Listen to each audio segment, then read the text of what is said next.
Okay, welcome to the final class on critical thinking in management. I want to appreciate every one of you who were with us in the last class up to this moment. So I want to appreciate you, and I really do hope that you have gained a lot of values from this class.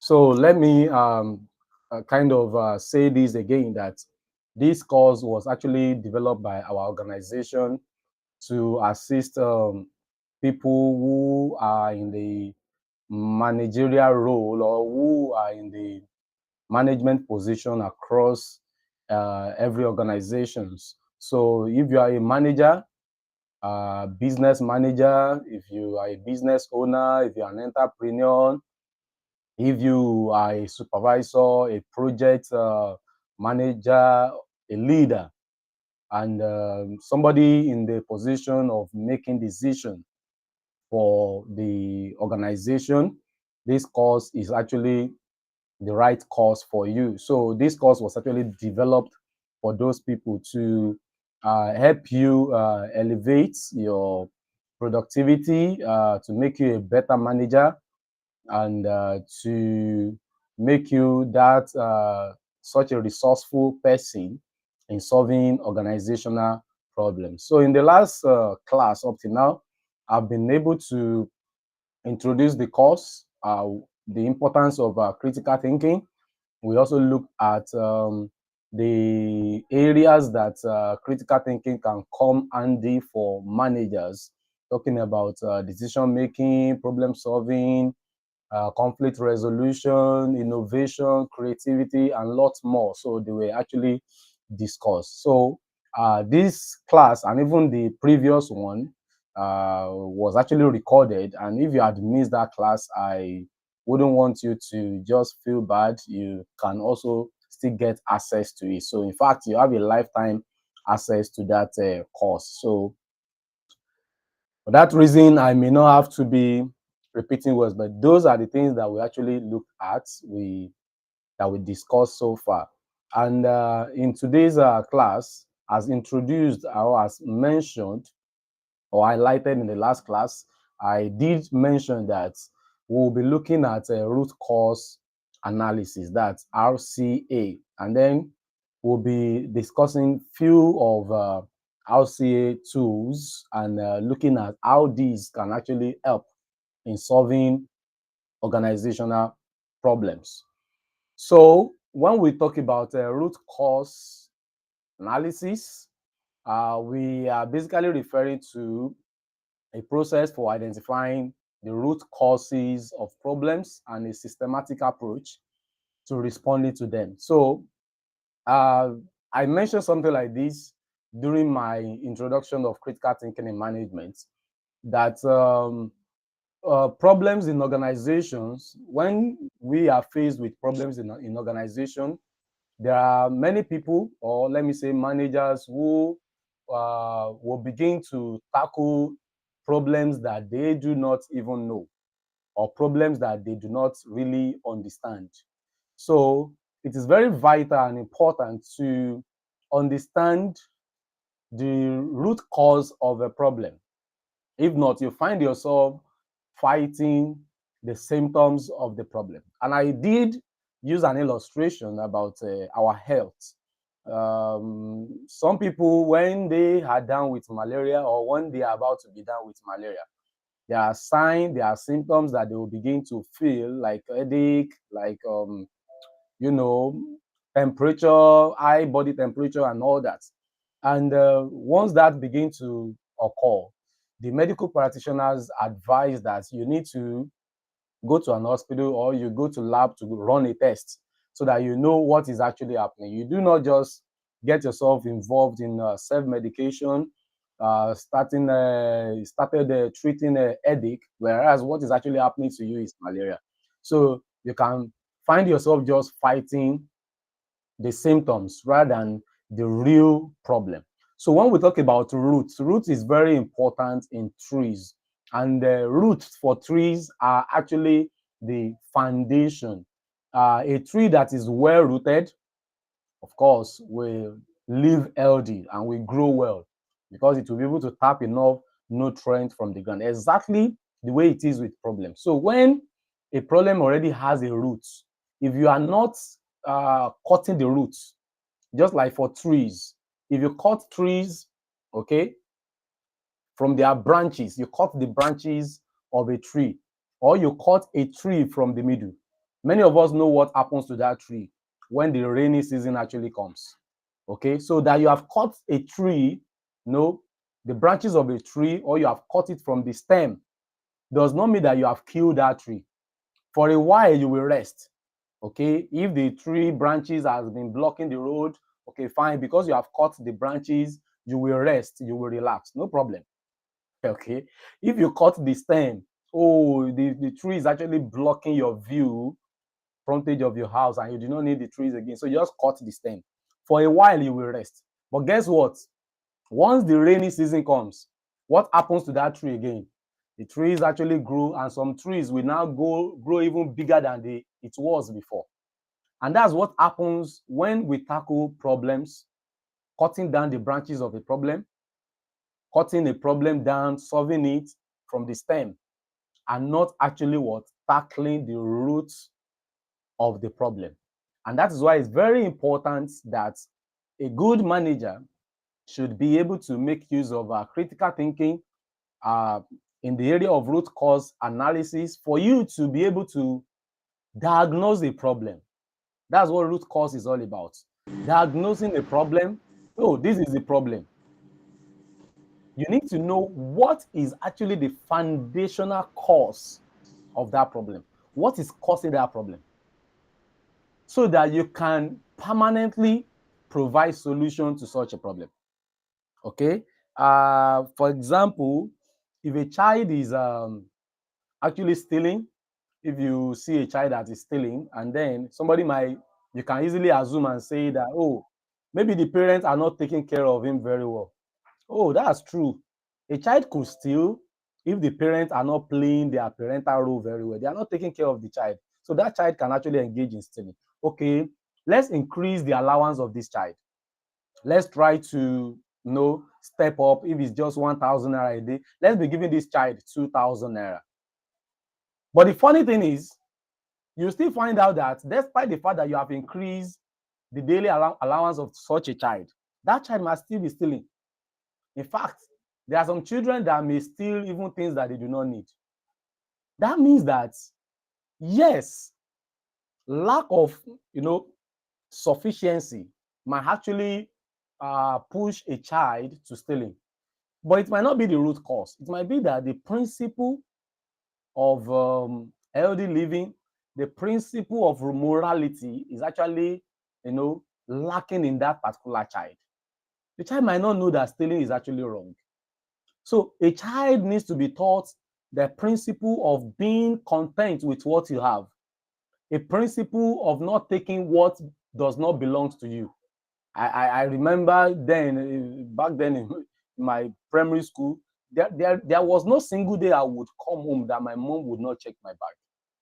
And because we know this, we already know that even if you in school lent me a ruler, I must actually return your ruler before I go home, because the question will be that I didn't buy you this ruler.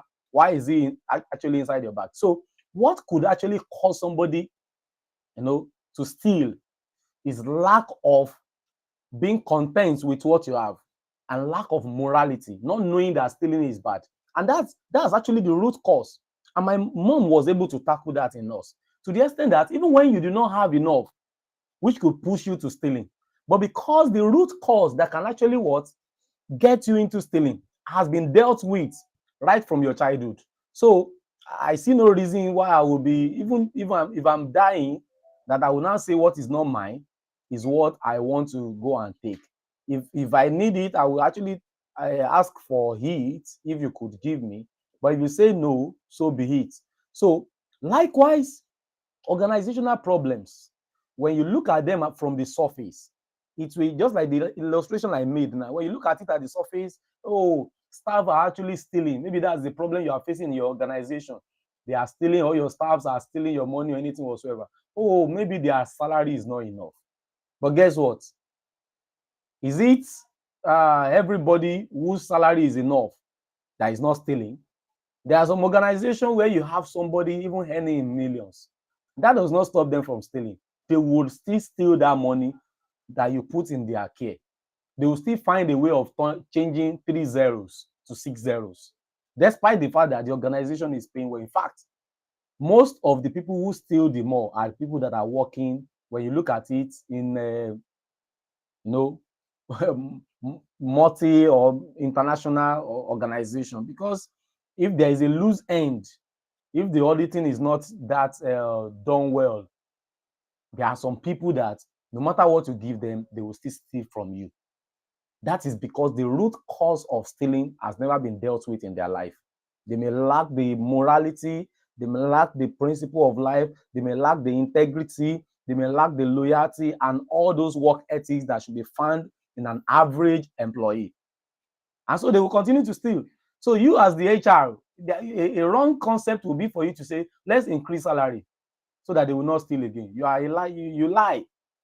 That will not stop anybody that is stealing. So you need to carry out an analysis first for you to say, why are these people actually what? Stealing.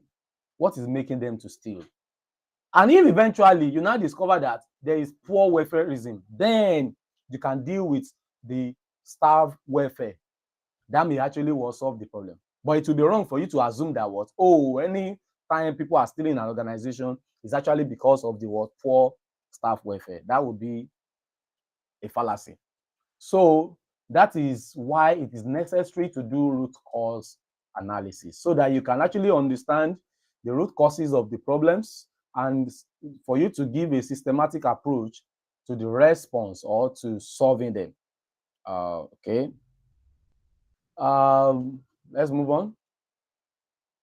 Let me enlarge my screen. Right. I hope you can see my screen better. If you can see my screen, please go to the chat room. Just type I can see. Okay.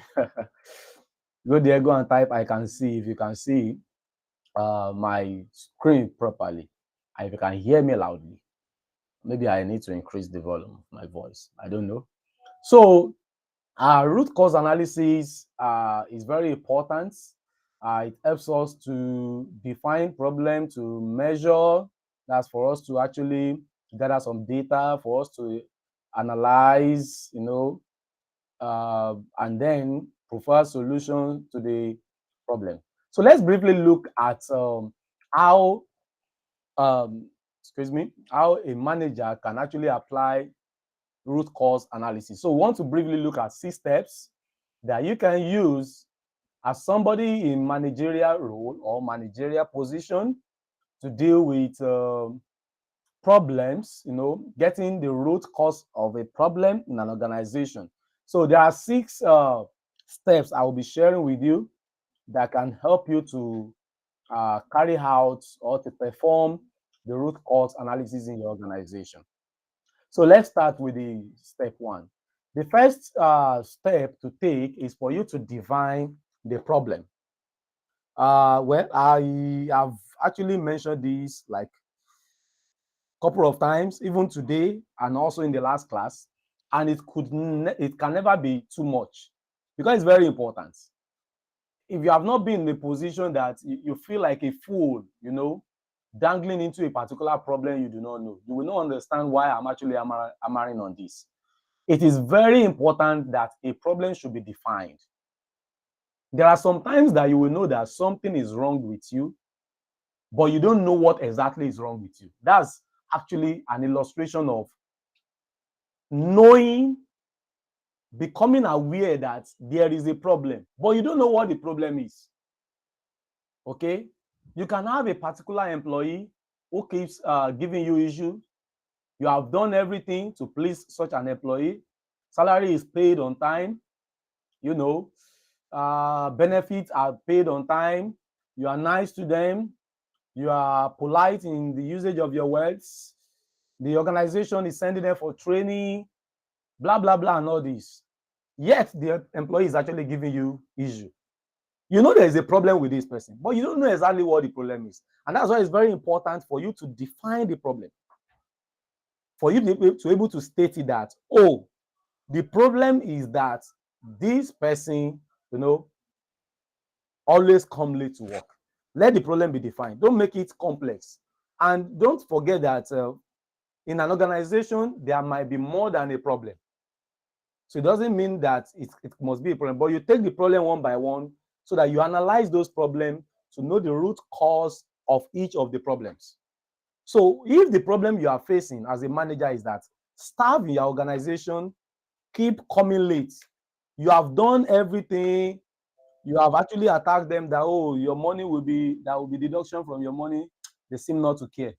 So you can list it that, oh, staff coming late to work. That's the problem. Now the problem is defined. Not that you just say that, what, hey, my staff have problems. There is a lot of problem with my staff. That would be the wrong way to say it. There is a lot of problem with my staff. It's so ambiguous. That's complex. That's undefined.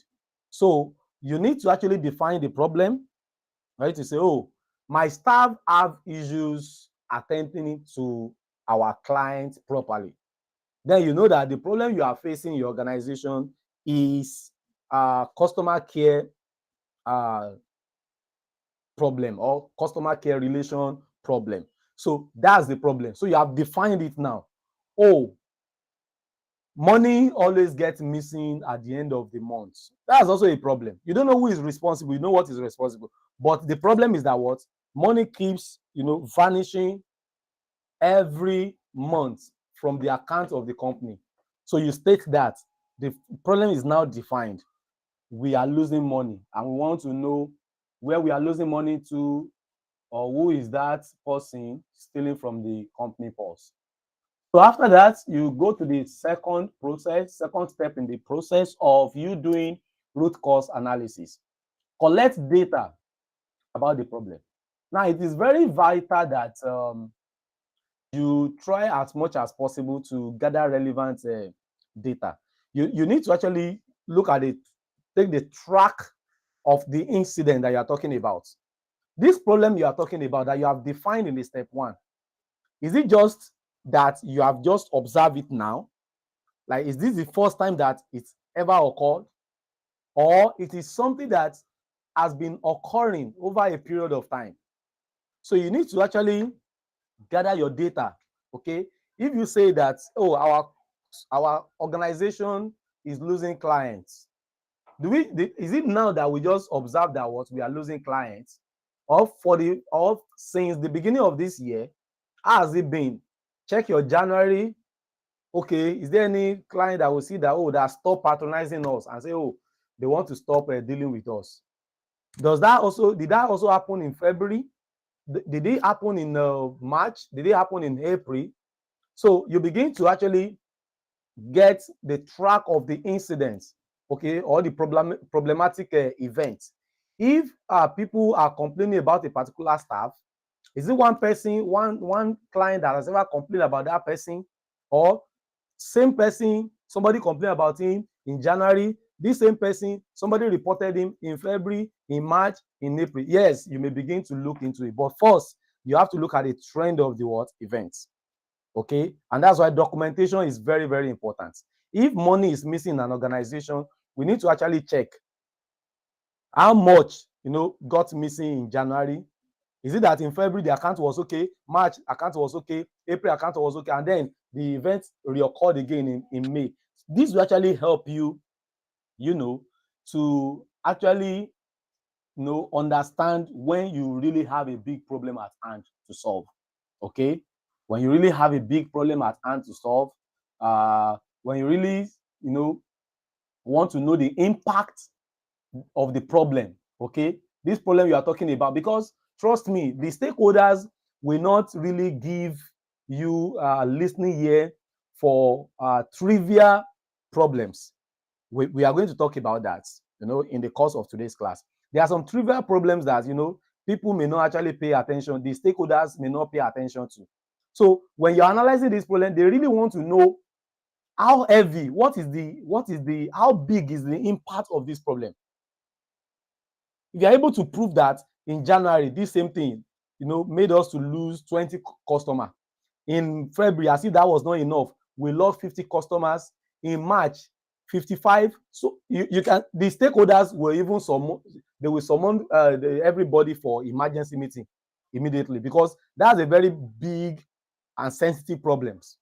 But if you are raising a problem and it's not really having an impact or a significant impact in the productivity of the company might just see like, oh, there's no organization that is 100% okay. They may not even attend to the problem that you are talking about, because trust me, sometimes the problem may just look personal. They say this person, always talk like this. The management wants to know, how does talking like that affect the productivity of the company?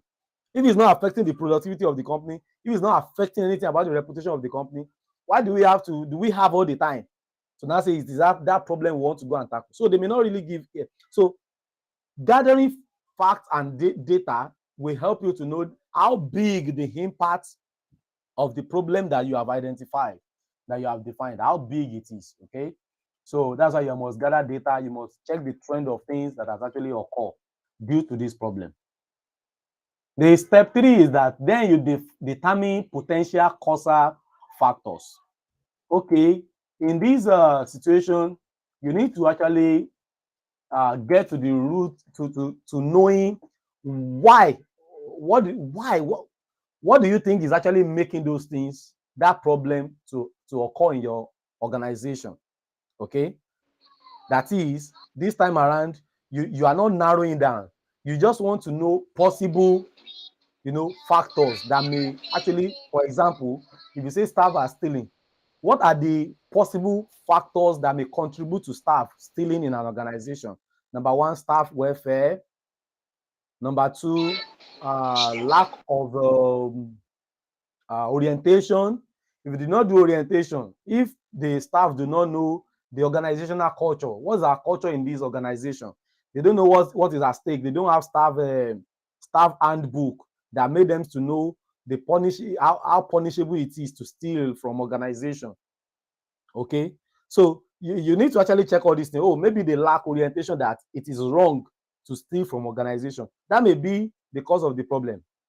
Number 3 might just be that the staff are not content. They are not contented with what they actually have. Most of them just lack the morality. Okay, that might actually also be the problem. Number 3, it might be that we are running a very loose system. A loose system in the sense that a system that is not tight for anybody who wants to steal.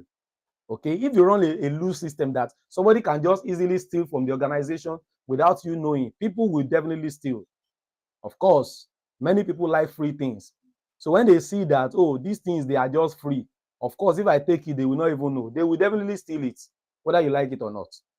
Proper documentation. Could it be that we do not have proper documentation? How many spare parts do we have? Maybe the organization doesn't even account for the spare part that they buy. So that makes it easy for anybody to actually steal. And they can easily come and meet you that, oh, we do not have filters again. Maybe they are using filters. Oh, Oga, we do not have filters again. Because Oga doesn't have an account of how many filters did we buy the last time, how many have we used, how many do we still have left in the store. So they can easily just wake up one day and tell you that, oh, Oga, filters are finished from the store, because there is no proper documentation. So these are possible things. You can see what I've actually listed. What are the possible causes? For example, when staff are stealing, poor welfare might be the problem. Lack of proper orientation might be the problem. Lack of morality might be the problem. Poor policy, organizational policy might be the problem. Loose organizational system might also be the problem. You look at all these 5.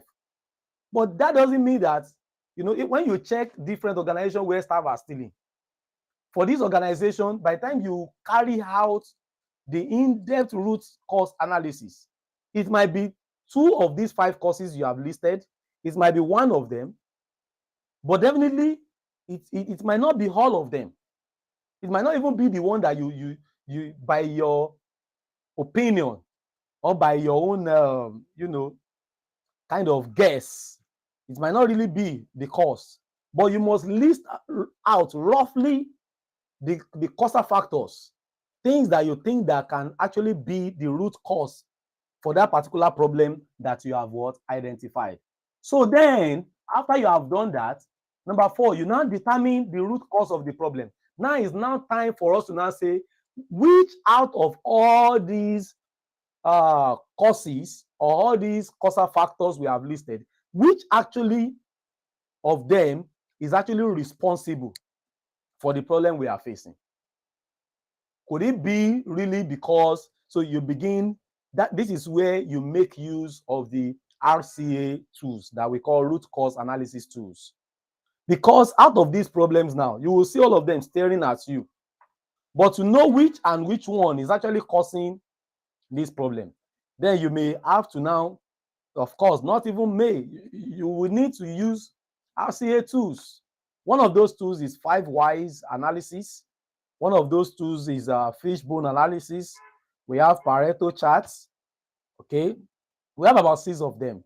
Okay, and importantly, I'm going to be discussing few of these in today's class. Now, after you have gotten to the root cause, you know, I told you that the root cause might be more than one. The root cause might be more than one. For example, the illustration that I used, I already showed you 5 causal factors that could actually make staff to steal in an organization.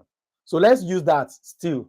Now we want to get the root cause analysis. We have done the root cause analysis. Let's say we have done step 4. We now discover that out of the 5, 2 of them are the one causing the problem. Let's say the staff welfare is one of the problem, and the second one is that we are running a loose system. Okay, maybe our system is loose.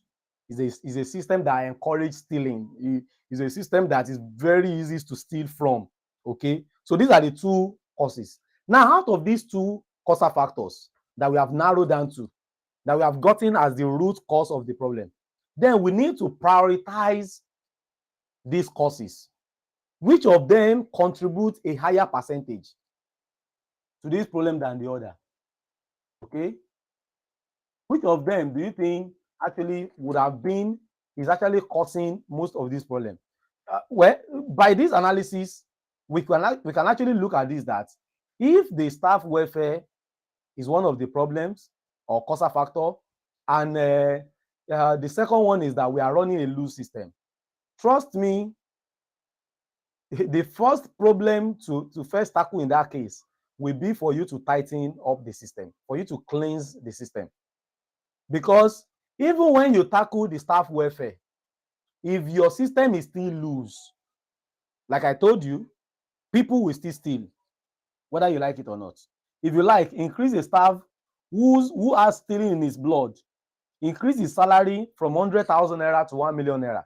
If your system is still loose, you are not doing proper documentation of the materials in the company, you don't run your auditing tightly, you don't balance the accounts to know whether what you have spent, your expenditures and the income and everything. If you don't do that, trust me, people will still steal. Because like I told you, free things is always in the blood of people to actually take. It is free. Since nobody will know, why would I leave it there? That would be the question, okay, in the mind of so many. So the first thing to prioritize, like in the illustration that I use, is for you to cleanse and tighten the system to ensure that the system is now what? At least filtered, properly organized. Now that you have done that, that even if the welfare is bad, the highest thing a staff can do is to resign. It will be almost impossible for that staff to steal without getting caught. That kind of system is healthy now. Then the next thing is that what you can now say, okay, now that we have cleansed the system, let us try to make life comfortable for the staff. Because trust me, somebody who has been stealing before, in fact, maybe many of them are not complaining about the poor staff welfare because they are making the money elsewhere by stealing. Okay, so now if you have tightened the mouth, okay, if you have tightened the mouth of the staff by cleansing the system, what happens to them now, because the free money is not coming again. You will see that what there will be, the adverse effect will be on the job. They may grow angry, doing all sorts of things, and bringing the system down in one way or the other is going to affect the production. So now to actually level up and to ensure that the company is on the safer side, then you step up their welfare, maybe increase salary or their benefit and everything. And now you have done the best. Then after that, anybody caught stealing, since the system is now doing check and balancing, you can be so assured that you have done rightly for them, and then the person can be penalized according to what has been stated in the organizational policy manual. Okay, I experienced something not quite long, actually, not quite long. There's this local place that I normally go to fill my gas cylinder, and I've actually been patronizing them for quite a while. In fact, over time they changed the management of because it's not the gas station actually, but they run it locally, but they have a lot of branches and they have good record. Okay, so I usually go there to fill my gas cylinder, and there is this guy that he works there. He still works there actually.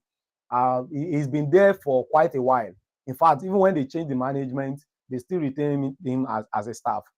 So this faithful day, I'll call it a faithful day, because I really didn't like the experience, and I was so shocked and embarrassed and disappointed with this particular staff of this organization. So when I got there, the boss, because the new management that they handed over to now, that is managing the business now, they practically stay in the office with these guys that are filling the gas. So in other words, perhaps there have been some ways that they have been stealing before. Right now, they have all eyes on them. The woman who happened to be heading this particular branch of the office, okay, she's always on the seat. So when I reached there, I saw that she was not right inside the office. She was in a place adjacent to the office. Okay, I didn't really see her, that she was even there. So the guy quickly approached me that, okay, is it full?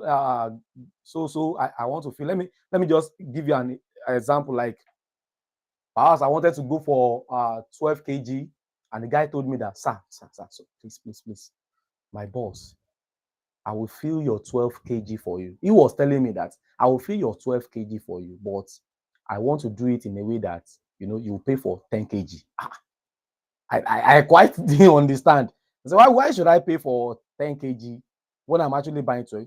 Your own, is it not for your 12 kg to be complete? I said, yes, I want my 12 kg. Hey, that's what I'm saying now. You have known me for a while. But I will do it in a way that your 12 kg will be complete, but I want you to pay her 10.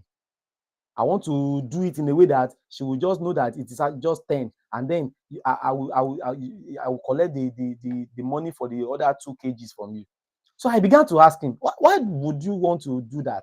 He started explaining ever since the change to this management, where he used to see little things, he couldn't get those things again, because the woman would just be on the seat from morning till night, just watching everything, checking the scales, checking this and that.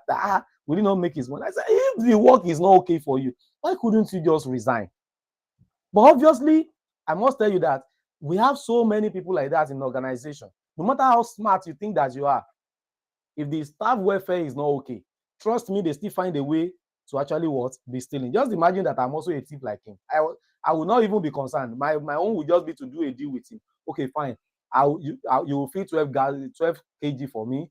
I will pay for 10, but look, the remaining money I will give you will be for 1 kg. So you and I will actually, that would have been the deal I will be sending for him. But I had to tell him that, look, guy, this thing, if you are not comfortable with, of course, the way it actually went that day, even my conscience as a Christian was still damaged. I was not happy, because along the line, he wanted to just rope me into just supporting him to doing that thing. But I was able to actually make my stand and tell him, look, today, just because I don't want to cost you your job with what really happened today, but henceforth, anytime I come to actually do my job, please feel whatever you feel for me. I don't want to even hear that deal. If your boss is not in the office, I can pay you the money. and whatever you pay your boss from there, none of my business. But that you are telling me that you pay for this and that, I don't want to hear it again. I was able to make it clear. And so we have people like this also in every organization. So if the problem is for you to actually solve, if people are stealing, after, just like the illustration, after you have cleansed the system, it will be for you to actually step up the staff welfare. So it's good to prioritize so that you know what to tackle first. And then the sixth step is for you to provide solution, recommendation, and then for you to implement it. It's one thing for staff to hear that, oh, their salary will be increased. The effect will take when will it take effect? How will you implement it? Will it actually be done? Okay, for example, I know of somebody who work in an organization. I don't know how funny, it's not really funny though. These are the people that they will receive a promotion letter. But how do you receive promotion letter without any improvement of salary? Does it make sense for somebody to say, oh, you have been step up from step 5 to step 6, and there is nothing coming as benefits? Okay, or you are just an ordinary staff, they make you an assistant manager with no significant increments. No significant increments. Okay, that's not good enough, and it may actually affect the organization. So you need to actually look at the solution. Okay, this is what we are going to do. Now that you have known the solution, what's the solution? We want to cleanse the system. Then cleanse the system is that one. Okay, what our action plan? What are the action plan? How do we go about cleansing the system? Is it that we are poor in auditing? We are poor in documentation? Is it that our accounts is not always balanced? Can we track it back? When last do we have a balanced account and all that? So you implement it even when you have known the solution to the problem. Oh, we want to increase the staff salary. How do you want to go about that? Is it according to their step? Is it according to their level?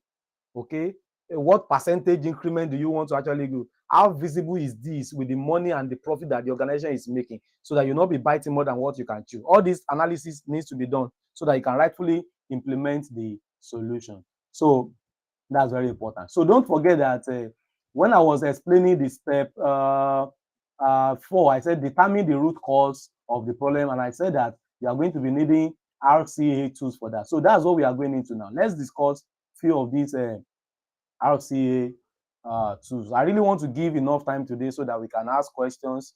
I do hope that you have your questions, because our trainings are always being targeted towards practical. I really want you to bombard me with management problems today so that we can see how these really work. Critical thinking in management is not theoretical, it is practical. It is about how you can actually apply it. Olalekan, I hope you can hear me now. Okay. That was before we started. Okay, Gloria, I can see. So I can see people that are actually following. If you are there with me, please, I still want you to use the comment section. Use the comment section. Just say I'm with you. Or you can tell me how well you are actually following, how well you are enjoying the training. So please go there and comment. So let's move on without wasting time. Let's start discussing the root cause analysis tools. And we have 6 of these tools. Importantly, I will be discussing the first 2. That's we have Pareto charts, we have the 5 whys, okay, analysis, we have scatter plot diagram, we have fishbone diagram, we have failure mode and effect analysis, we call FMEA. We have fault tree analysis. So there are a lot of work in this material that actually shows you when to use this and when to use that. I don't really want to spend much time on that, but we have actually done a very pretty work for you to know when do you need any of these tools, what sort of problem or nature of organizational problems or causal factors, okay, in terms of quantity can lead you to using any of these tools. But importantly, in most root cause analysis, there are some RCA that you cannot really avoid, or you cannot leave out. You may use others in conjunction with them, but trust me, they are very, very handy in handling organizational RCA. And that's 5 whys analysis or method and Pareto chart. So we'll go into it. I'm going to start with 5 whys analysis. So welcome to 5 whys analysis. 5 whys techniques is actually a root cause analysis tool, okay? And it is actually effective in solving organizational problems. You can use it to improve organizational productivity. It is very applicable in every area of business. Talk about product quality, talk about client satisfaction, talk about finances.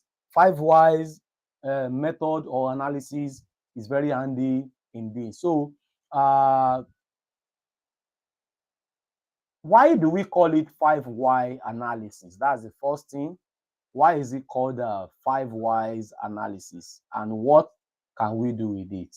Okay, so it is called 5 why. I hope you can see my screen when I say why, WHY, 5 whys, okay, method, okay, is a technique rather for analyzing problems within an organization by asking why, okay, for an average time of actually 5. You see why the word 5 there is not actually static.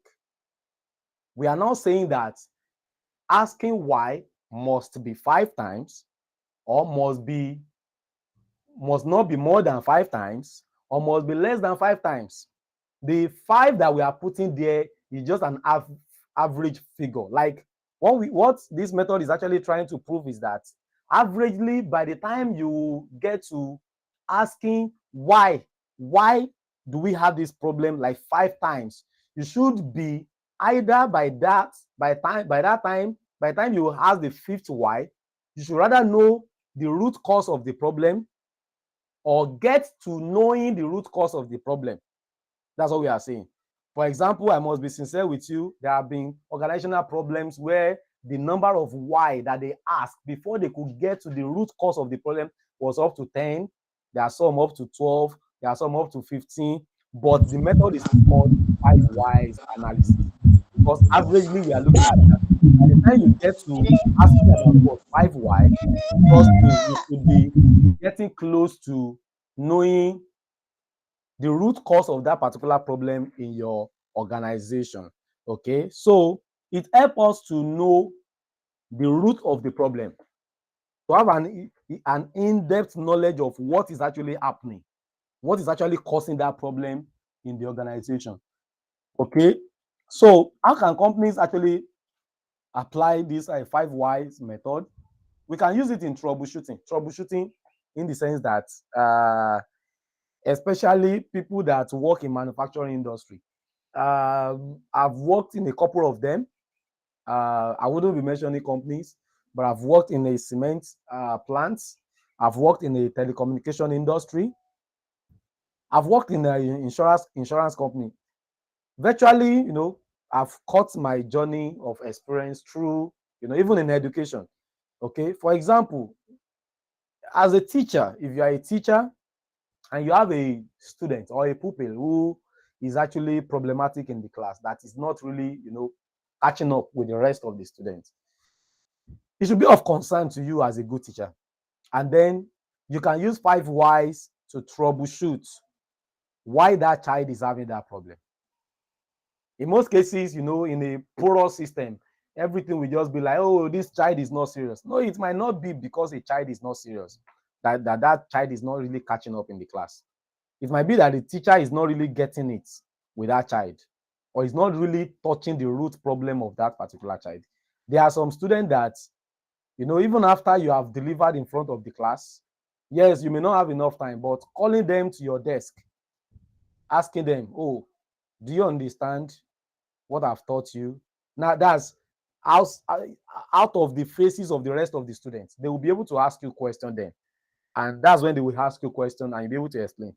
But trust me, some of them will actually be shy, or they may have low self-esteem, of asking questions in the presence of other students. So even if you shout from now till tomorrow after delivering a class, any question, what they will chorus is what? No question. Do you understand? Yes. Though, give them a classwork. The child will score 0, and then you get frustrated as a teacher. What is the problem? So sometimes you need to call a child. There are some children that have a family issue background. Maybe the father is beating the mother. Maybe the atmosphere at home is not conducive. You can keep on beating a child, that a child is not attending to assignments, not knowing that even the home where the child is going to is not actually conducive. I've seen students in my experience as a teacher, sitting down in school to do their assignments, and you wonder, why couldn't you take it home to go and do it? If you dig deep, you will see that child might not really have it conducive at home. Maybe that's why the child really wants to solve it. If he's not doing it in the school, he won't be able to do it at home. So it might be in organization also. Maybe you have a machine that is actually giving you an issue. That unit always shut down. I've worked in a cement plant before, like I told you, and this is a very tight system that even if the system is actually shut down, not in minutes, if the system is shut down in seconds, somebody must bear the responsibility. Somebody must bear the blame. That why did this machine actually go down within 5 seconds? They must record it, that it was because of the stupidity of this social staff who pulled this wire, blah, blah, blah. Or they must be able to record it that, it's the fault of electrical, it's the fault of telecommunication, instrumentation, it's the fault of automation. Process are the one that have the issue. Quality control, they are the one doing something there. That's why they pull the wire and then stop the system. Somebody must bear the what? The blame for whatever shutdown or whatever, time that you may record. So in troubleshooting, sometimes a machine keep tripping off. Then you may have to what? I've gotten a load of example here that cut across what? Various fields that we can actually look at. So you can use 5 whys to troubleshoot. Why? Okay, the problem statement might be that this machine is shutting down. Why is it shutting down? Then an answer will come.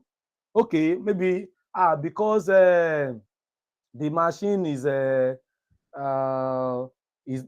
not responding. Why is it not responding? You begin to ask that. Why? Before you get to the 5th why as a question, you may be able to dig deep to knowing what the problem might be. This child always come back to school without doing his assignment. Why is he not doing his assignment? Because he has no enough time at home to actually attend to this assignment. Why is it that he does not have enough time? He always hawk for his mother. Anytime he gets home, he will go hawking. Why is he hawking? Because the father is jobless. You see, what is actually the root cause of the problem of that child who is not doing his assignments? The root cause is not because the child is not serious. The root cause is not because there is not enough time. The root cause is not because he's hawking for the mother. The root cause is because the father is jobless. Because if the father really has a job, of course, he might be able to say, look, he doesn't have to be working because his problem is not food. I'm taking care of you guys at home. So if you want to sell your goods, you sell your goods, do your business. But let this child face education while you also face your business. But the father will not have mouth to talk because he has no job. So if the child must work to pay school fees, to do everything, so be it. So you see, the root cause of the problem of that child not doing well academically is because the father has no job. Then if anybody wants to solve the problem of that child now, get a good job for the father. Then the boy will get serious because he will now be free from what? Attending to hawking for the mother. Now he has no excuse. If peradventure after that the problem of not doing assignment now persists, then we can now do root cause analysis again to know by this time around that, okay, fine, since hawking is not the problem, could it be that this child is not serious? Could it be that there is no parental monitoring, okay, at home? Is it that the parents are not? There are some schools now, they are doing a lot of quality control now. In fact, a child cannot even escape doing assignment again, because I saw a record, okay, where parents need to sign. There are some schools, when the child brings assignment home, there is a column of a book that the parent must sign. The assignment, we have seen the assignment, oh, we are satisfied with the assignment, our child has actually done it. So parents are now signing for the assignment given to their child. Oh, okay. So something actually pushed that school to that level. Okay, they troubleshooted to that level to ensure that all students are doing assignments. So 5 whys can be used for troubleshooting. We can use it for quality improvement. Okay, when we see that what, oh, we're having issues, we can actually use it for quality improvement. I take for instance, I wouldn't mention name also. I've been to a food producing company before, and I really, of course, here in Africa, here in Nigeria, I really love the way, the level of hygiene. Yes, the level of hygiene. They're actually producing edible, products. So, but trust me, the level of hygiene there is top notch. To the extent that there is no unit that does not have its own toilets. There's no unit without, no. I'm sorry for that statement. Not toilet, restroom. Yes, because there's a difference between toilet and restroom. Okay, so there's no unit in that company that does not have restroom. So when you get there, when you get to this place, you don't have any excuse. There's a restroom, there's wash and basin. You don't even, everything is actually with sensors. You don't need to touch the tap. Just put your hand. Soap will come out. The soap or detergent dispenser will dispense for you. You put your hand under the tap. Water will come out. Wash your hand. Even the dryer will obey, the shadow of your hand, and then it will dry your hand and everything. The hygiene was just top notch. You see their workers, once they are in the production room, they have their mouth covered. That means that they are not talking. They won't be able to contaminate the product. They have air nets, both male and female. They have air nets covering their hair and everything. Socks, gloves, and all that. Everything was just perfectly done. If an organization is having a quality problem, we can use 5 why to actually check it. The 5 why might actually lead you to, oh, people always talk when they are in the production room. So what's the solution? Let's make a policy that anybody in the production room must always wear nose mask or mouth mask or whatever. So that when you mask somebody's mouth, even though you want to talk, at least whatever is coming from his mouth cannot contaminate the product. Okay, because people can actually sue a company who is actually into edible products. Just imagine that you open I don't want to mention a brand. Let's just say a drink. You open a drink today and then you find a stone there. If you have an evidence that before you even open it, the stone is actually there, if you do the video recording and everything, trust me, if you threaten to sue them, they will be ready to pay a lot of damages for it. So a company wouldn't want to be in that kind of mess. And if they drag them on internet, that can mark the end to that particular product. So we can always check, if we have problem of quality, 5 whys analysis can let you know what is actually the problem, the root cause of the problem. It can also help us to do process analysis. Yes, if the process that the product or of carrying out our service, if the process is not properly done, we can actually an example is I remember one of the organizations that I have worked with. I worked in the electrical department. So every department that wants to work on a particular machine must come for what we call line clearance. Line clearance means that we have to help them to switch off the breaker, the electrical breaker that is supplying power to that particular equipment. So there is a procedure, there is a process to ensure that there is safety, to ensure the safety of the man that is working on the machine. So you wouldn't say, oh, I'm your friend in electrical, and you just call me on phone and say, help me to switch all that equipment. No.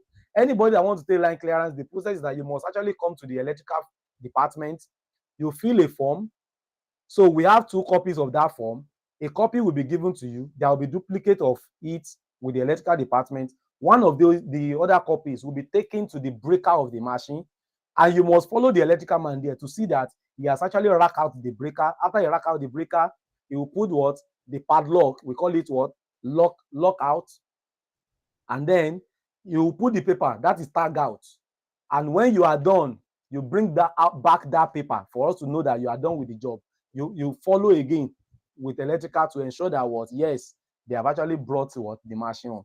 That's a process. Let's say that there's an organization where people always get electrocuted on the machine. You may have to what? Reassess the process by which people are getting line clearance. Or you may have to what? Reassess the safety culture and safety policy of that organization. And these 5 why analysis may actually help in doing this. Okay. So let's look at a brief background of why 5 whys analysis. So 5 whys analysis came up in 1930s. That's by the man called Sakichi Toyoda. And this man actually, discovered that a problem can actually be solved by repeating why 5 times. Of course, what he actually proposed is that what it can actually be done like 5 times, but later on, the implementation of this 5 why analysis actually showed that there are some problems that you may not get to their root cause even after you have asked 5 why. So you may have to continue like that, continue like that until you are able to get the root cause. And like I told you, there are some problems analysis before root cause analysis that has taken even 10 whys for you to get down to the root cause of the problem, 12, 15, 17, of course, like that. So the name 5 whys is just to, number one, pay respect to the man, Sakichi Toyoda, and averagely just to say, okay, by the time you are getting to the 5th why, you should have known the root cause or getting close to knowing the root cause. But trust me, it will be becoming clearer to you. Okay, it will become clearer to you what the root cause might be. So how do we carry out 5 whys analysis? I've actually mentioned that what you identify the problem, you ask why, okay, you continue to ask why, all right, you make an action plan, you evaluate results. So let's look at scenarios, okay? I want us to look at practical scenarios now, like organizational problems where 5 whys is actually being applied. If you are with me, let me see you on the chat, okay? Okay, if you are with me, Adebayo is with me. I love that. Adebayo has his video on, and that's pretty good. I love that. Because my video is on, it's not bad if you turn on your video too. So can you please just comment? I'm with you, Olalekan. Thank you. Olalekan is with me, and Olalekan has represented you all. It means that everybody is with me. Okay. The admin is also with us. Yes. Our training moderator is also with us. Yes. Good. Nobody is sleeping. So let's move on. All right. So let's look at the scenario.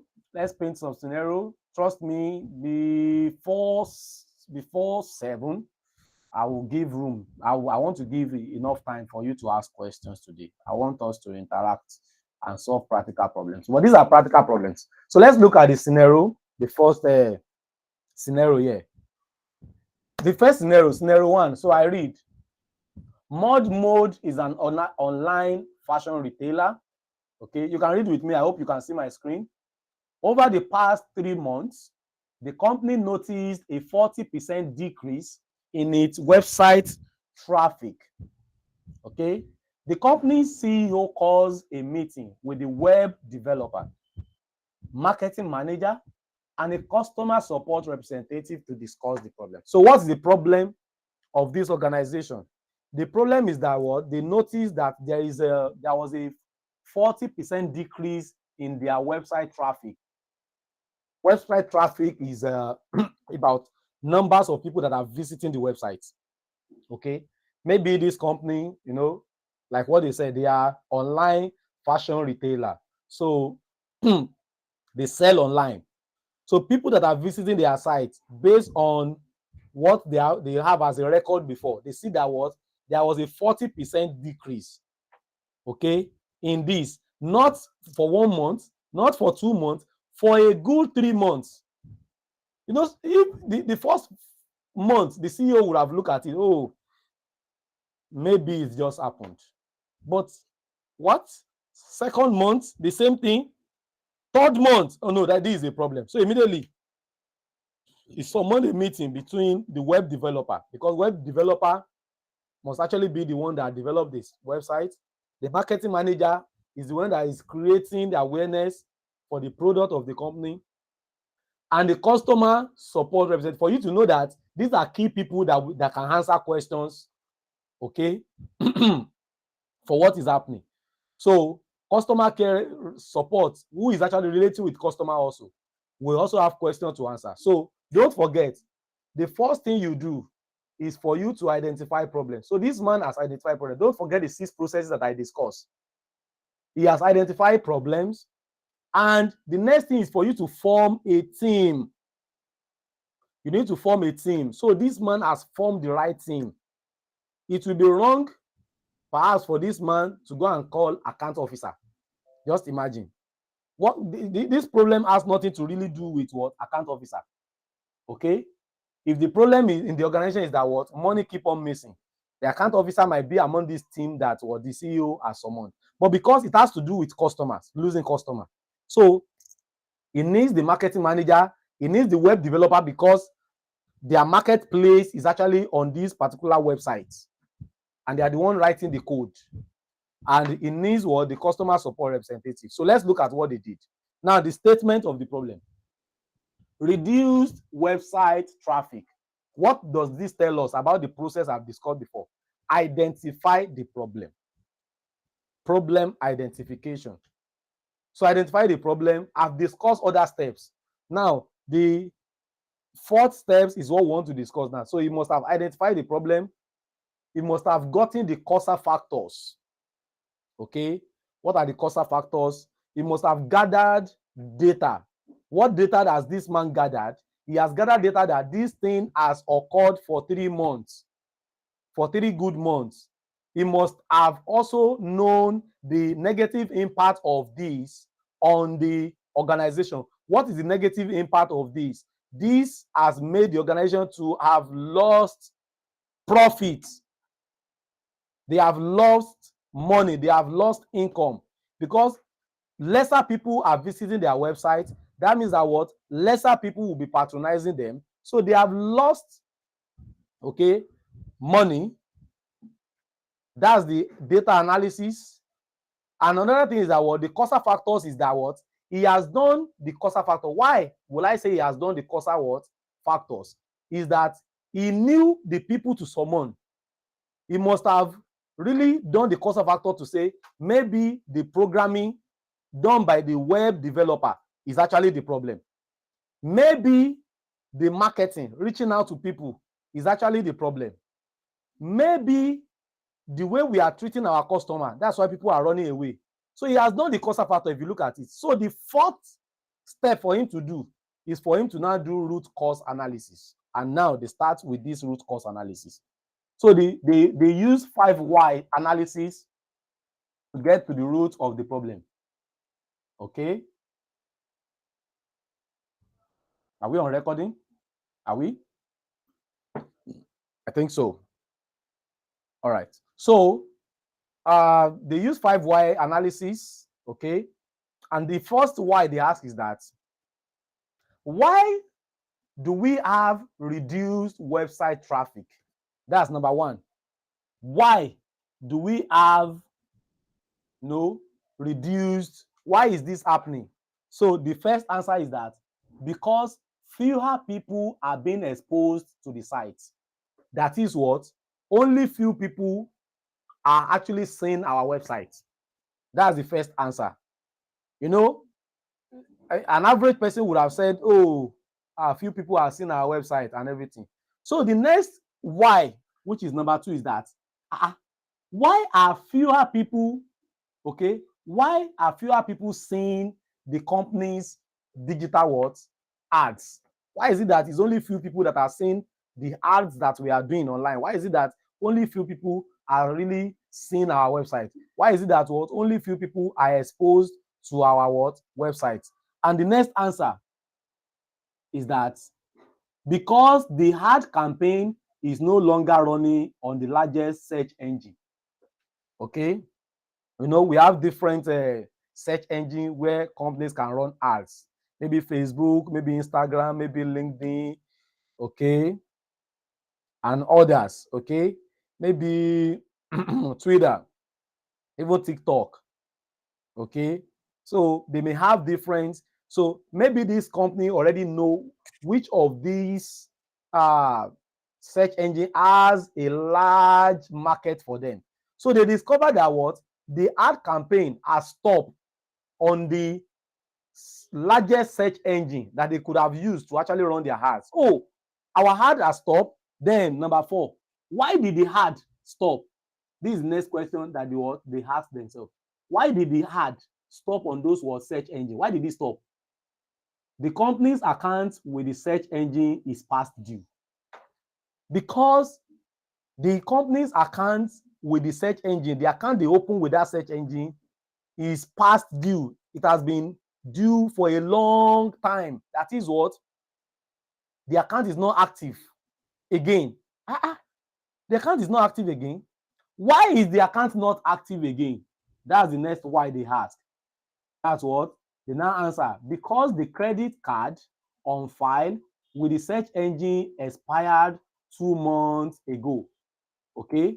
So the question you can see, okay, the credit card, they have gotten to that level now. The credit card on the file with the search engine expired 2 months ago. Why did the credit card expire? Why did it expire? That's the next question.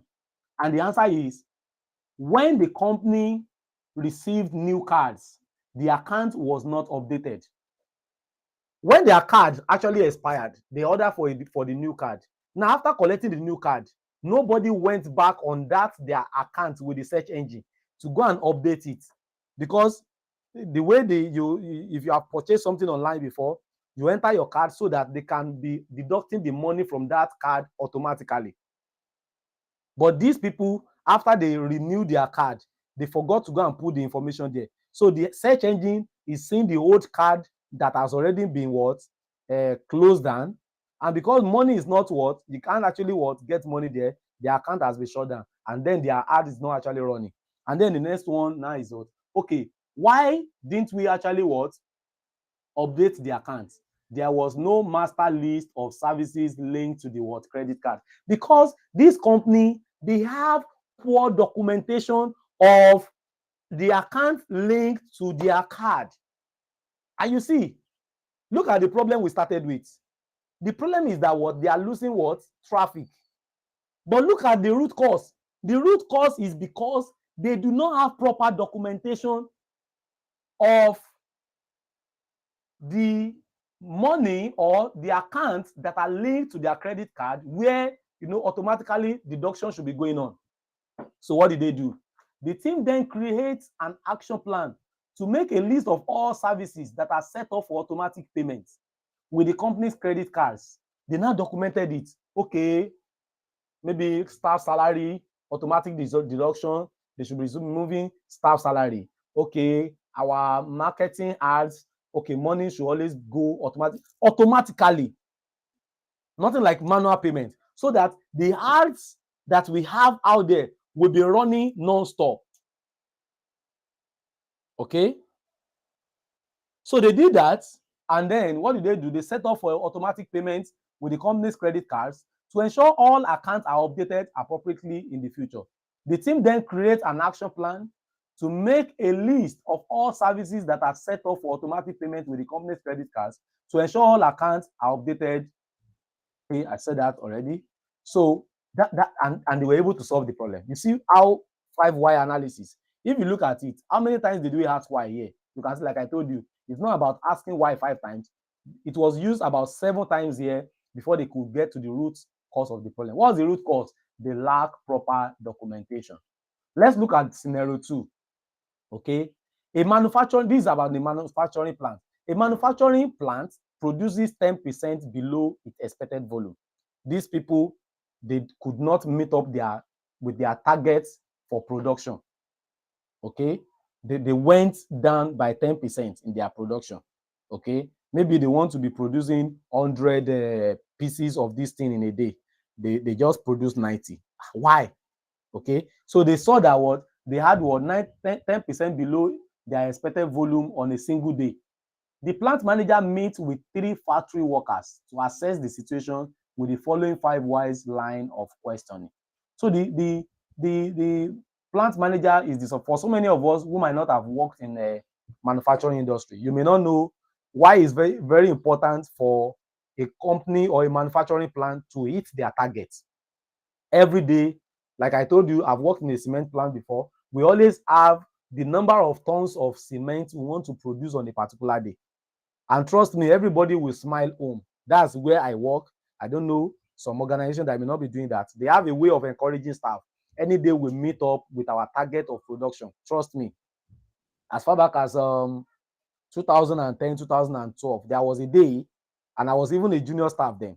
There was a day I met 10,000 naira in my locker when I came back to work the following day.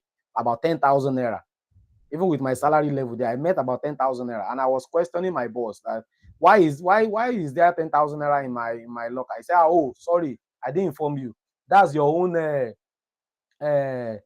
own share of target bonus that we met yesterday. Yesterday, everybody that came to work, they were given the target bonus because the company met targets yesterday in our production. So you can see, so they don't joke with it. So for this plant manager, he's actually in soup. Okay, in fact, he must have received call from our stakeholders. Why is it that you underproduce today? So you want to get to why they actually underproduce, because they have already known the capacity of the plant. They know the full capacity of the plant, that, oh, even if the company don't just wake up and say, oh, we want to produce this so amount of this thing today. They do that estimation based on the capacity of the plant. Okay, so he knows the capacity of the plant, and he really wanted to know why exactly they had that problem of underproduction by 10% on that particular day. So he summoned he tried to assess this through the factory workers. Of course, like I told you, you must always talk to the right people. The team that this man is working with, because the factory workers are the ones that are actually doing the job of production. So they will be the one to actually tell you what the problem is. So the first question he asked, which is the problem, he listed the problem. The problem is that what? Reduce plant output or reduce plant production. So that's the problem. So he identified the problem. Okay, like I told you, go through the process. Like I've stated before, this man must have known, oh, he already know the impact of this. He has gathered his data. This is a problem. Trust me, that day there won't be any target bonus being shared. Trust me, it's going to really be a poor KPI, key performance indicator for him when the time of promotion actually comes. So the plant manager already know the implication of this, either on him directly, either on the company and everything. He knows the cost implication. He already know the implication of this particular problem at hand. And he had actually must have known the causal factors. Okay, the causal factors lies with whatever is getting out of the factory workers. Okay, and that's why he has the first why. Why do we have reduced plant output? He has the staff. Look at the answer they gave him.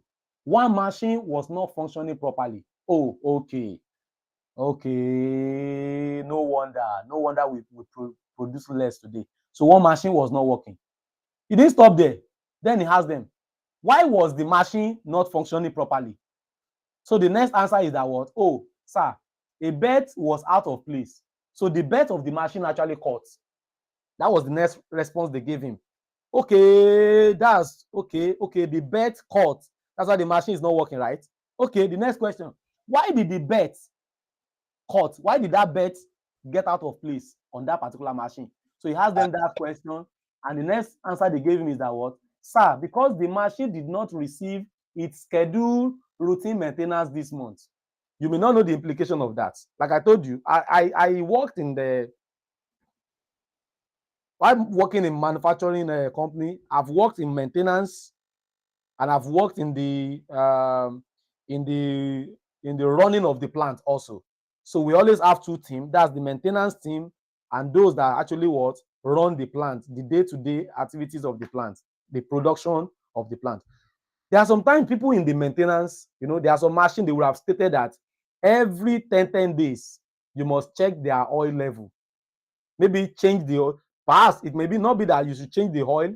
Just check the oil level. If the level has gone down, you should stop it. Okay? You should check the thermometer to know the temperature, the body temperature of the machine, blah, blah, blah, and all this. Check in the routine maintenance, check the belt. If the belt is almost worn out, maybe you change it and everything. In fact, there are always these, they call it routine maintenance. So it's always planned. Intentionally, the plant always stop the machine for it. They'll say, okay, this machine will be maintained, and you will document it that on this also day you have maintained it. Trust me, there are some staff that do not do this because some people want to steal the oil that they gave them, so they wouldn't use it on the machine. Some people literally go to this machine, they dust the machine. The way they will clean this machine, you would think that they actually perform the maintenance, whereas what they did is just to what? Use blower to blow it, clean it, and you think that everything is fine. Trust me, they did nothing there. So you could relate, if you understand what I'm saying, with what they told this manager, that the machine did not receive its scheduled routine maintenance. No maintenance was done on it that month. And machine also behave like human sometimes. When you don't maintain your body, you break down. When you break down, you'll be forced to maintain it. So this machine actually broke down. But the manager did not stop there. Oh, so the machine was not what? Maintained this month. Now ask them, why was it not maintained? Why is it that you did not carry out, they did not carry out routine maintenance on that machine? Because you will not just say, oh, they did not carry out a routine maintenance on it. If somebody who is clueless, you just say, oh, they did not carry routine maintenance. Oh, so routine maintenance is the problem. Oh yeah, you guys should go and do it now. Trust me, that problem will happen over and over again. You will solve it temporarily as at that time, but you will record more. 5 why analysis, root cause analysis does not solve problem temporarily. It solves problem for now and to ensure that there is no future occurrence. And that's why the manager did not stop there. And that manager could have just said, oh yeah, go and okay, is it the engine? Go and put the oil, please, let's start it. No, he now asked them. Why? Because of course there should be somebody responsible for the maintenance. So you need to know, why was it not maintained? Why didn't they service the machine? Now the answer they gave me is that what? Because there is no service provider. Okay, because no service provider was actually scheduled to perform the maintenance. So the problem here is that what? Nobody is actually in charge. No service provider, nobody was actually put in charge to perform maintenance on the machine. No service provider. Okay, so the manager now asked, why was there nobody attached to the maintenance of this machine? And that got them to the root cause. And then the answer, because the company is negotiating a contract with a new service provider. In other words, the maintenance aspect of this company is always on contract. It is not being done by their staff. They actually contract it out. So the last service provider, his contract has been terminated, and the company is now negotiating with a new service provider that they want to give that contract, and they have not sealed the contract. So the machine is lying there with no maintenance. And guess what? Not only this machine, other machines are actually waiting to also get that kind of fault also, if nothing is done. Because when their time of their own routine service also, when it comes and nobody services them, they will also break down. So what do they have to do? The manager realizes that no plan is in place for machine maintenance while the company negotiates the new contract. In other words, as this company is negotiating with the new contractor, they're supposed to develop a temporary plan such that they will be attending to the maintenance of this machine. It might just be one of their staff or 2 of their staff. They will say, okay, fine, temporarily pending till the time we have a new contractor being signed, please be attending to the maintenance. Nothing like that was done.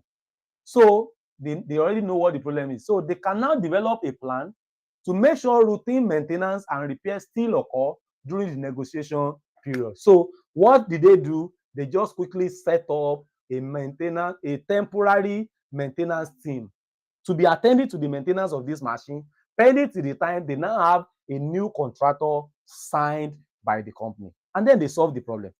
Guess what? Just imagine that the manager has actually stopped on, oh, the machine was not serviced. We are going to service it. Another machine will stop tomorrow. In fact, 5 machines can even stop on a particular day. If it did not get to the bottom root, or it did not get to the root cause of the problem, that it is because there is no service plan in place.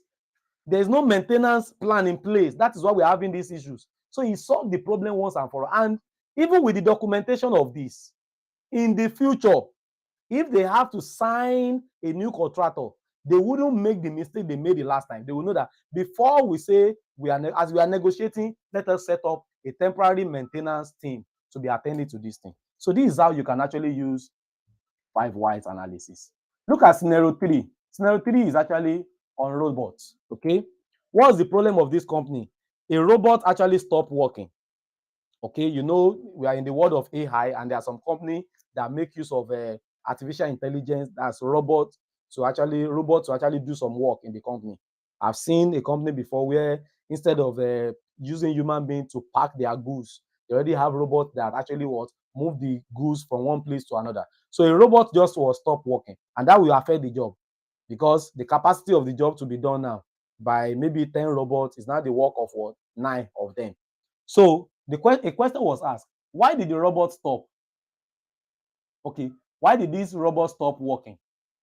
So the answer is that the circuit has overloaded, causing a fuse to blow. So a fuse already has blown, okay, from that particular robot. So the question next is that okay, why was the circuit overloaded? Why was it overloaded? Why is this circuit overloaded?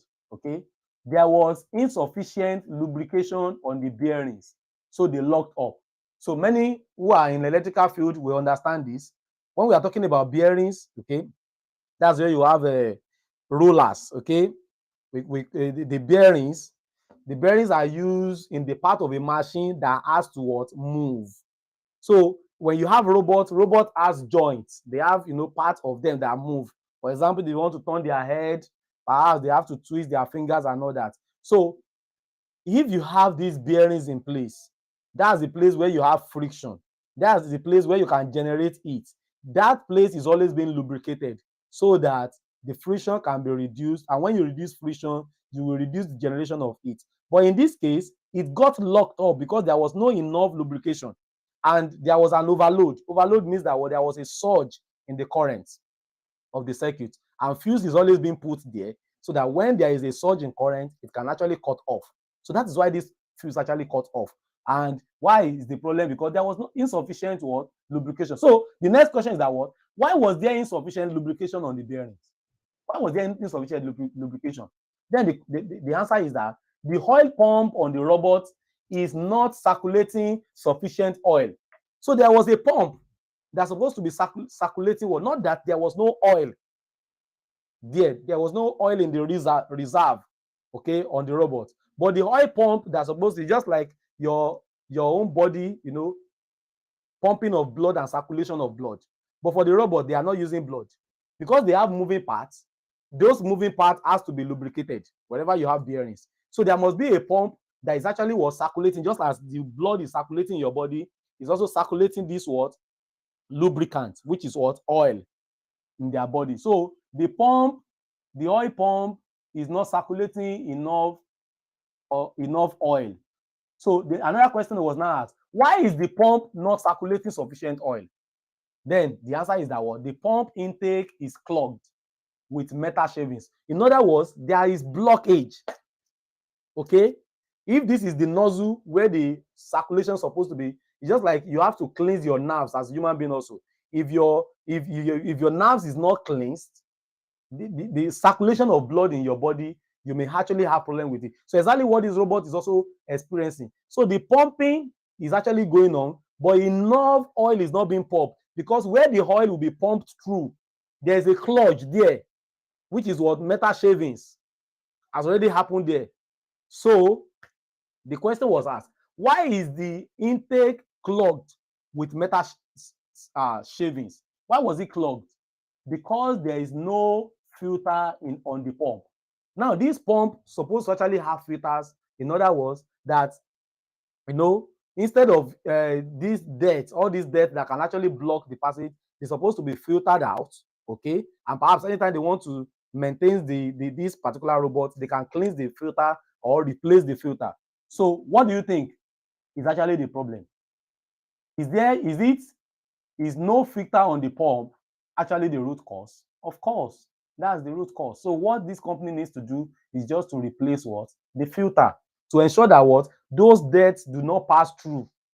Filter can always what? Filter them to make sure that what? They will not get through. And anytime the filter gets what? Filled up, you can just, for many of us who are actually into maintenance, you just remove the filter. Example, if you are using it in your tap at home, just remove the filter. There are some filter you can clean, you clean them and put them there. There are some that they are replaceable. You buy another one, you put it there. Okay, and that's actually solved the problem. So these are scenarios. It might be in the line of business, mind you, it might be in the line of business. It doesn't matter. There, for example, there's another example here. A patient had the wrong leg amputated. You can imagine this. The leg that is supposed to amputate was not the one they amputate. The wrong leg was the one. If the leg that is normal, the normal leg, the healthy leg is what they amputated. How big could that be as a problem on a particular what hospital? But look at the question. Why was the wrong leg amputated? The answer, the doctor could not see the marking and thought it was the wrong leg that was marked. So he could not see because they could have masked the leg. They could have marked it. For those in medical term, medical field, they would know what I'm actually talking about. So why is it that the doctor couldn't what? See the marking? Why couldn't he see? The patient gave consent the night before the surgery to a registrar who does not perform the surgery and was not familiar with the patient. They marked the leg a washable marking in the wrong place. Why did that happen? They didn't know about using a waterproof marking tool and were unaware of how the marking was to be completed. So it means that what the leg was marked by quack.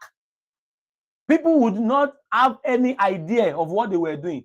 The doctor just followed what was done. He never knew that people that actually did the marking of where exactly, okay, the leg they're supposed to amputate, he didn't know that they did what? A bad job. So why didn't these people actually what? No, why did they use the wrong, why didn't they use what? Why didn't they know about using a waterproof marking tool? Or why were they unaware, okay, about the marking? So why? They were new and the department didn't have a formal induction process for new registrars. You see the problem. So what's the problem with this company or with this hospital now? Is because no one ever said they should have an induction process. In other words, they just admit these people that are new staff without giving them induction. They didn't give them orientation. They lack orientation on how to go about this job. They just did it. These are companies that we assume that, hey, you should know how to do it. Like in safety training, anytime we're having safety training, of course, in our company, we have safety training, safety courses. Always tell them that in organization, you do not assume that what a staff knows how to use PPE. You have to train them. You can't say, hey, he should know how to wear helmet, he should know how to wear his safety boots. What if he's wearing it in the wrong way and he does not even know the level of protection it can offer? Okay? So what do you think? Is no one ever said they should have an induction process a root cause? Of course, that's the problem. Okay, that's the problem that they have. All right, I will leave you with other examples. I have a lot of examples here. Okay, I have the fifth one. We have so many scenarios. Okay, trust me. And you can always go to this. I've talked about these, the benefits and all that. So Pareto shouldn't take me time. Let me I love Pareto chart a lot. I'm not going to really go into the chart, but I just want you to have a feel of Pareto principle analysis. Okay. So, like I have it recorded here, Pareto analysis is a powerful quality and decision-making tool if implemented properly to help in identify the major pitfalls in any process flow, which in turn improves the quality of the product or business. So if you want to know the pitfalls, Pareto principle is actually good. In most cases, Pareto analysis or Pareto chart is used in conjunction with 5 why analysis. Okay, you can use them in conjunction. But the analysis of Pareto is actually on a technique that says that, okay, that 80% of impact are due to 20% of causes. What do we mean by that? When you look at problems in an organization. Let's say you have too much of problems in organization. We have this problem, our staff are not up and doing, our customers are reducing and all that.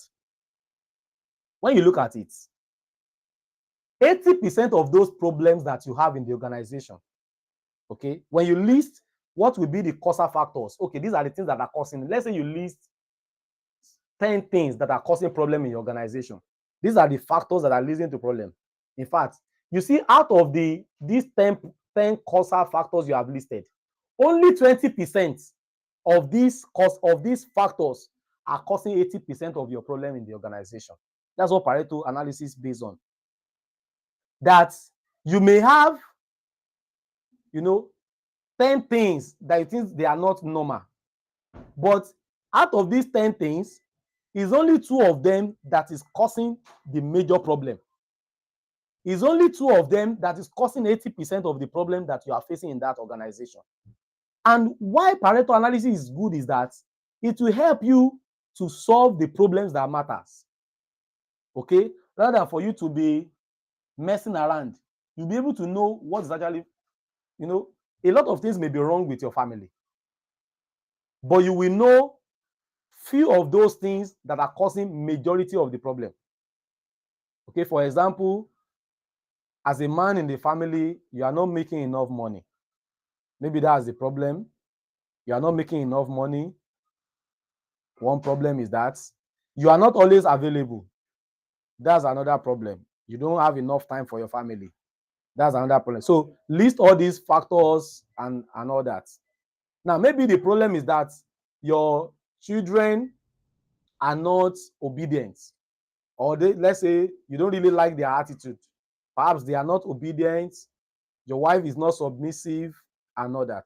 Now, when you look at what is really causing problem in the family, somebody might just say, oh, it's because I'm not making enough money. Yes, it's good to make money, but trust me, we have rich people whose children are not obedient to them, despite the fact that the parents are spending money on them.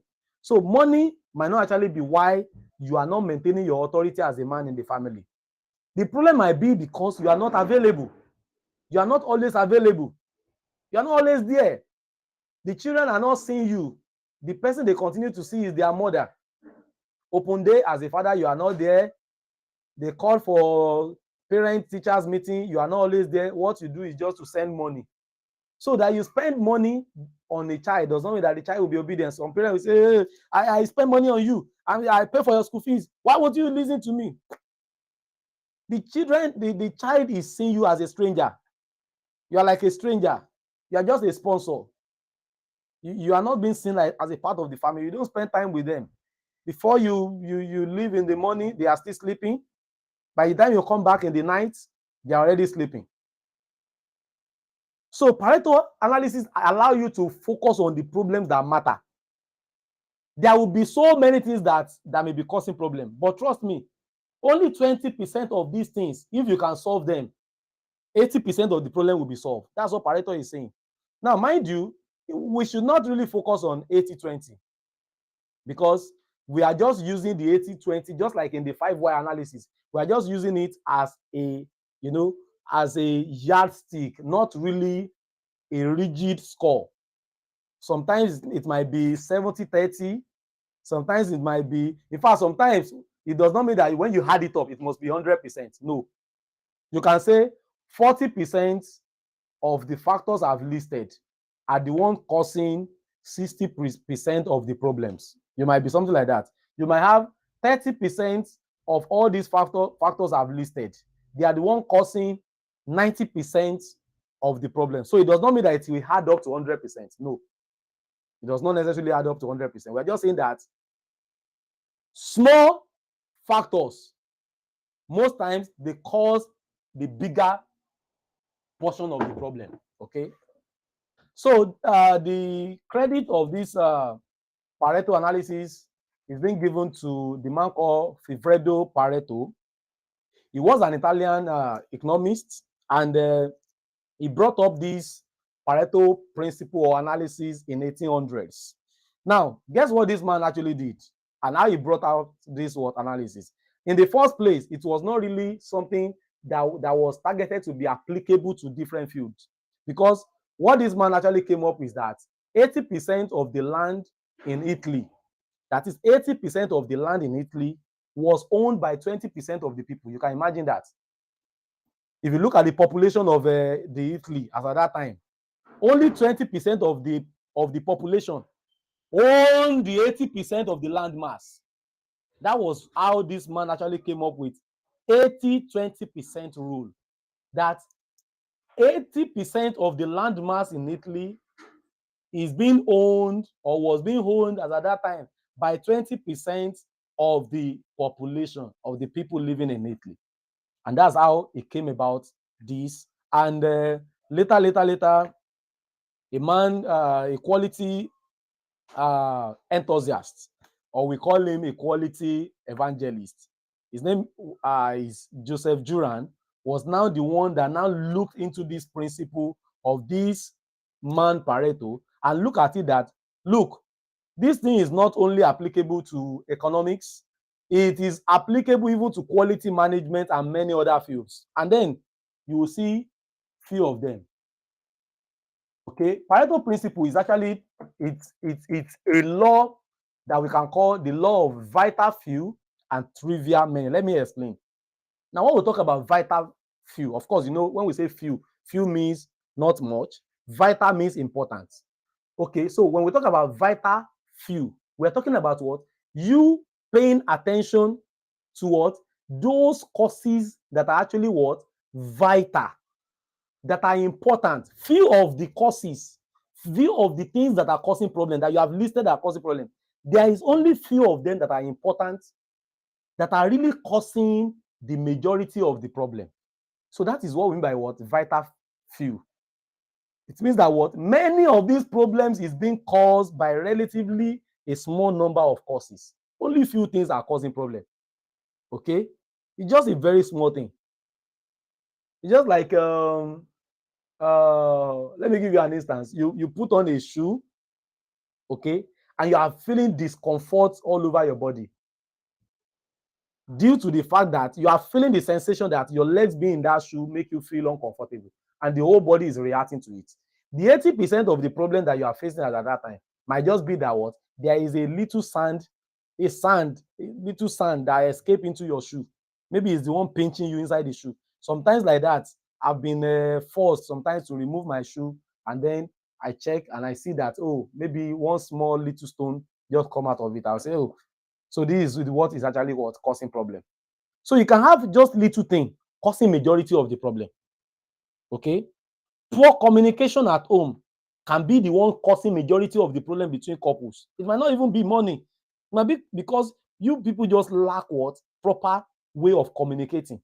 Maybe the wife is not talking respectfully, and the husband is not talking to the wife like she's a human being. Just talk to her as if she's your slave. This might be why everyone just spark up, and then you always have problem in the house. And if you can list so many things that can cause problem in the home. You know, poor communication, lack of sufficient money. If you are not putting down enough money, lack of attention, and all that. You have listed all these things. Lack of attention may be causing problem, but trust me, it might be even in that home, it's causing just little problem. Not having enough money might be that even your wife herself, she has a good job. It might not be because you are not putting enough money down, because she herself as a woman, she's well to do. But because you lack proper way of communication, you see, just small, just little out of the causes. If you can solve the communication problem, you will just see that what 80% of the problem that you see in that home will just be solved. And that's it. For a man that is not living by example, this might make the children to also be behaving waywardly. If the man could be careful that what you are telling them not to do, you as a father, you are not also doing it. What you are telling these children not to do, you as a father, you are not caught doing it. That may solve the problem of, you know, lack of obedience in that family. Now you can see me as your dad. I don't steal people's money. As my children don't steal. My dad never steal. Somebody like me, I can say it. Most of the, you know, the qualities that I gain from my parents is from what they do. People will say, your children are watching. Okay, children learn more from what they see you doing. And likewise, if you are a leader, The members of your team will learn more from what you are doing. If you are in a managerial role, if you are stealing, of course, people under you know that you are stealing. Any opportunity that they also get, they will also steal. Okay? It might be that if you can lead by example, you will solve majority of the problem. So let's look at some examples, and then I'm going to end the training there today. You begin to see now, because by practically stating all these things, there are scenarios already. Let's look at the scenario. 20% of employees do 80% of work. Have you not seen some organization like that? You will have 20 staff. Mind you, most of the work that you are recording that is being done is only 4 of the employees that are doing it. The rest, they are just lazy. They are just collecting salary. It happens. 20% of employees do the 80% of the work. That might be the causal effect, the root cause analysis of the problem you are having. Oh, so we have a lot of them that are not working, and you begin to look at how you can get them to be active so that the work will not keep. You may not know this, not until 2 of those 4 staff that are doing the job, 2 of them just fall sick at the same time and they do not come to work, and you just begin to see, what's the problem? Work is not being done. You see that about 60% shortfall of the work on a particular day is not done. How can the absence of 2 people, I know it may really affect us, but how can absence of just 2 people out of the staff affect us this much? You begin to see that only 20% of your employees are actually doing the 80% of the job. Sometimes 20% of the football players in the team are the one doing the work of the team. That's why you see that once there is a particular man in the football club, in the football team, if the man is done and you just make the mistake as a coach to make a substitute of that man, you will see that the whole team will be in disarray. It might be only that man that is actually doing the internal work. You see that your what's it called? Your striker that you think that is working. It might really be the midfielder that is actually doing the major work. And in some team we have seen like that, is the one that we will run to the back to go and support the defender. He will run to the midfield to do the work of the midfielder. He will run to the front to do the work of the striker, to score and everything.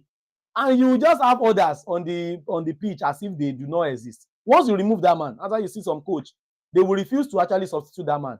Even when he fall down and is dying on the pitch, you want to use him for the what? For the full match. It happens in productivity. Look at another example. 20% of drivers cause 80% of accidents. Does it happen or not? If you have 100% drivers on the 100 drivers driving, it might be 20 of them that are actually causing 80% of the accidents you're having on the road. All these things are applicable. Pareto principle, I just want to show you that it's actually applicable to various fields of life. 20% of the time spent in a day leads to 80% of work. For some people who have attended our time management training before, we use Pareto principle a lot to analyze the project time management a lot. You will see how this is applicable. 20% of the time spent in a day leads to 80% of the work done. You see that if you can focus 20% of your time on some particular activities, just spend 20% of your time on those activities, you see that 80% of your work on that particular day is done. 20% of clothes in the wardrobe are worn 80% times. Somebody like me, I'm actually guilty of that. There are some times that you see, and many people are also guilty of that. There are some clothes that you just put in your wardrobe. 2-3 years, you have not touched them. You are not putting them on. But there is this clothes that you love so much. Anytime they say, oh, let's go out, you want to go to work, that cloth, you love to repeat it. You just wait. And whereas there are others there that you are not touching. So in the wardrobe, only 20% of the clothes are actually doing the 80% of the outing. It happens. It happens. Yes, it happens. I'm a living testimony and I'm working on that. All right. 20% of things in the warehouse occupy 80% of storage space. Does it not happen in your house? You look at items that you put in your house. Only 20% of those things has covered 80% of the world storage. Can you look at the space that the bed itself occupy in the room? Okay, just the bed alone, some people, just the bed alone has occupied 75% of the space in their room. So the rest, maybe wardrobe, they just patch them. They just patch everything. Some people cannot even put wardrobe. They have to put wall hanger and everything. They manage them. It happens. Pareto principle is applicable. Okay, we just want to see that 20% of employees are responsible for 80% of sick leaves. Don't you see it? Does it happen like that? That there is a particular employee, if nobody is using their sick leave in a particular year, they will complete their own. And there are some employees, they may not even fall sick for 3 years. They will still continue working. But 80% of the sick leaves that you have received as an HR, if you check it very well, only 20% of the employee, they are the one that always fall sick. Then, so this will help you to know what the problem may be, and you begin to actually work on getting the company to be more productive. Don't forget we say that what this is actually used for quality improvement. You can use it to just imagine if 20% of the employee are doing 80% of the job. If you can get more of the employees to be active, just like those 20% of the people, just imagine what that will do to the product, the profit that the company will be recording. If 20% of the employee are giving us 80% of this kind of profit, just imagine if 80% of our employee are now active, just like this 20% of the people that we have. How much do you think that what the company will actually start making?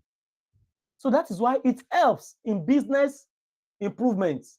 It helps. Pareto principle helps in quality improvements. It's a critical thinking tool. It's a root cause analysis tool that is very, very vital. And that's why I couldn't skip it in today's training. Okay? 20% of household items consume 80% of electricity. Turn on your fan, turn on your light and everything. Just go and use hot plates and see if you are using prepaid meter and see what you're actually reading. These things are applicable. 20% of book will have 80% of the content you are looking for. You see?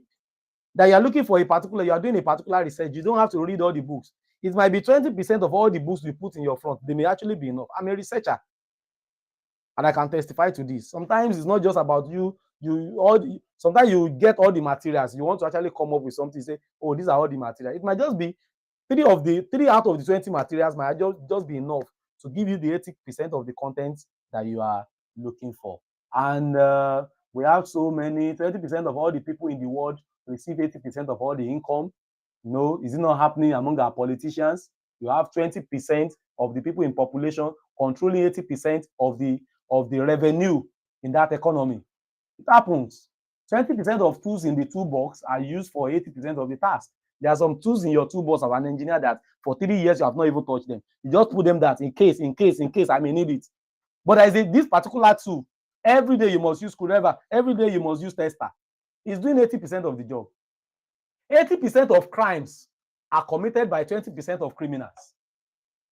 80% of revenue is from 20% of company products. Sometimes you may have 10 products in your company. It may be just 2 of these products that are selling very well. Just 2 of those products, they are the ones making 80% of your revenue for you. Then we tell you that if you must actually improve, there are some products that you must not play with. If these products are the ones giving us this money, you will never want to play with promoting those products. And you can find a way to actually improve on other products so that they can also be making such money for you. 80% of the complaints are from 20% of clients. Yes, there are some clients that they never complain, and there are some clients that every day they must complain. You begin to actually know what is wrong and how can you improve in all this one. 80% of cooking at home is from 20% of total utensils. 80% of loan repayment pending are from 20% of defaulters, and so many, and so many. This is Pareto principle, and I want to appreciate you for being on board with us on critical thinking in management. I hope you have been positively impacted, and by now you begin to practically apply what you have learned in this training. Like I said in the last class, let me first bring this to a close, and then we can address other thing.